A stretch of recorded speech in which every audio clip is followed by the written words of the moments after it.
Hello everybody, this is Dr. Christopher White, and in this presentation we're going to continue thinking about earth materials. So this is going to correspond to section 4.2 of your textbook.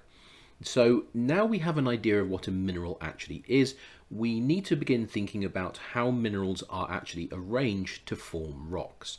So in order to do this, we're going to compare two completely different rock types. The first rock type we're going to look at is what's referred to as a crystalline rock. So crystalline rocks are composed of visible or microscopic crystals, and these crystals are interlocked. So think of them like pieces in a jigsaw.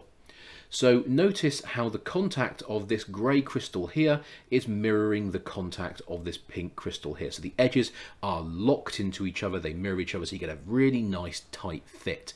And this creates quite a strong rock because the minerals are all essentially locked into each other, and it tends to make the rock in question quite robust.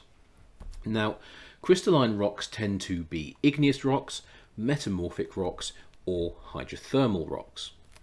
Now, the next type of rock we're going to think about is referred to as a clastic rock, and it's called a clastic rock because it consists of clasts.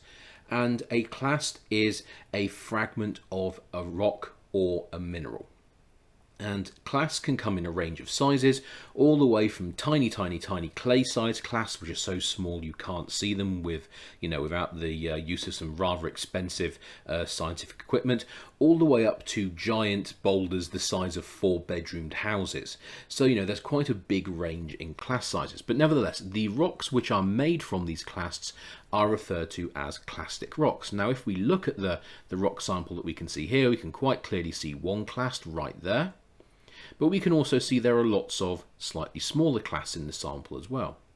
Now, when you look at this rock though, it doesn't have the nice kind of homogeneous appearance that the crystalline rock does.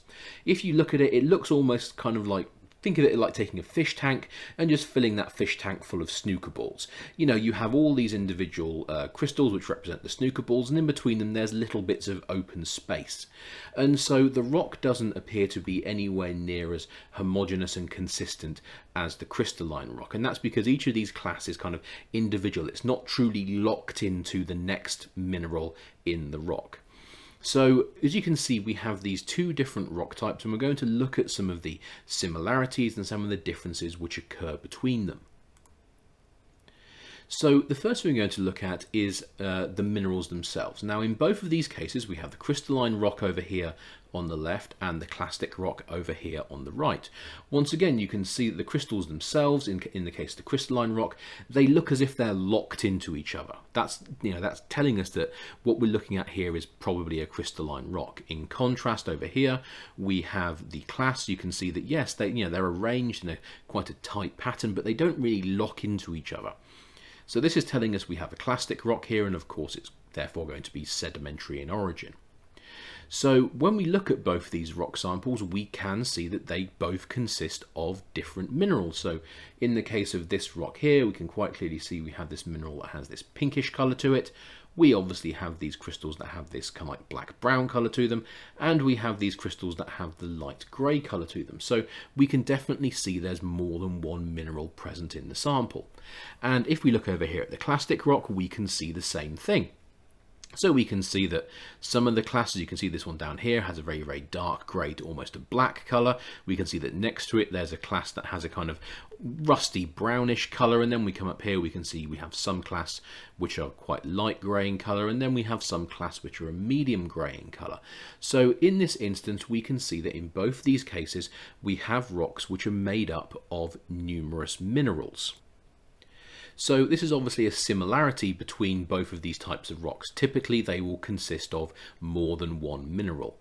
However, when we actually think about how the minerals are locked into each other, or whether they are locked into each other, we can see a noticeable difference, can't we? Okay, so the next thing we're going to think about is, once I get to it, there we go, we're going to think about crystal sizes. So once again, we have the crystalline rock over here on the left, and we have the clastic rock over here on the right. And we can see, once again, we can look at the crystals and we can see how in the crystalline rock, the crystals really look like they're locked into each other. They form what appears to be a very cohesive, very solid looking material. Now, in the case of this particular rock, we can see that here are clasts, but we can see once again they're not truly locked into each other. So the material in question doesn't look quite as robust. Now, when we actually look at the size of the crystals, we can see that in both cases we have quite a broad range of crystal sizes. So if we look over here, we can see we have these big crystals of this creamy white mineral. So we can see one right here. This is probably the mineral potassium feldspar. And then we have some smaller crystals of this kind of lighter grey looking mineral here, that's the mineral quartz. And then we have the crystals of this black mineral, that's probably a mineral like biotite, maybe even the mineral tourmaline. But the most important thing is that you can see we have a range of different crystal sizes, going from very, very large crystals like the potassium feldspar here, down to smaller crystals like these little inclusions of quartz which are occurring within the potassium feldspar crystal. Now, over here in our clastic rock, we can see a couple of things. Number one, we can see that once again, we have a broad range of mineral sizes. Now, I want to point out that these clasts here, as you can see, are actually made up of rock. So these aren't mineral clasts, they're rock clasts. And you can tell they're rock clasts because you can see this clast here, for instance, has a very heterogeneous appearance to it. So if it was just a single crystal of a mineral, of course, it would tend to have a rather homogeneous look to it. This class does not. And so there's a very reasonable chance that what we're looking at here is a rock clast rather than a mineral clast. But once again, you can see the minerals that make up these clasts come in a range of different sizes, for all the way down from very, very small black crystals here, all the way up to rocks which contain noticeably larger black crystals there. The other thing to notice is that the clasts also come in a range of different sizes. So once again, you can see we have very, very large clasts like this one down here in the bottom left, going all the way through to the much smaller clasts which are located in between. So if we look at this area here, which separates the larger clasts, material is often referred to as the matrix. So if we look at the matrix that surrounds the larger clasts here, we can see that it's actually made of much, much smaller clasts. And so, once again, in the case of both crystalline and clastic rocks, the materials come in a range of sizes. And as a geologist, we'll look at that and we'll try and work out what's going on, because the size of the crystals, the size of the clast can give us some indications about the types of environments and the types of processes that went to form our rocks. So the next thing we're going to think about is crystal shape.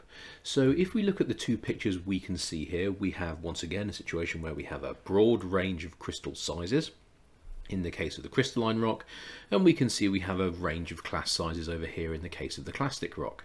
Now let's look at the shape of the crystals which we can see. In the case of the crystalline rock, we can see that we have some crystals that have quite nice uniform margins. We can see this crystal here is a particularly nice example. We can see a really crisp, clean edge there to the crystal, and we can see it has an approximately rectangular shape. We can see that this crystal here also has that approximately rectangular form, and you can see the margins of the crystal quite clearly.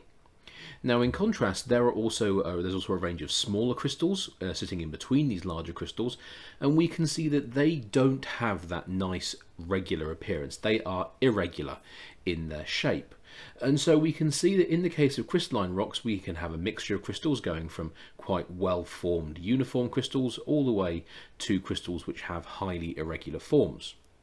In the case of clastic rocks, we can see in this case the clasts in question are quite well rounded. Now, as a geologist, this tells me something about how the sediment that formed this rock has been transported, or more accurately, how long it's been transporting the clasts for. Now, in this particular instance, we can see that most of the clasts have this rounded shape to them. This goes for the larger clasts like we can see here, but also these smaller clasts are rounded in general in their shape. This rounded simply means they don't have sharp corners. Now, although we don't have a picture of it, there are also some clastic rocks where the clasts do have sharp corners. These clasts would be referred to as angular clasts. And once again, as a geologist, the roundness or angularity of the clast is going to tell me something about the transport of the sediment which went to form this clastic sedimentary rock.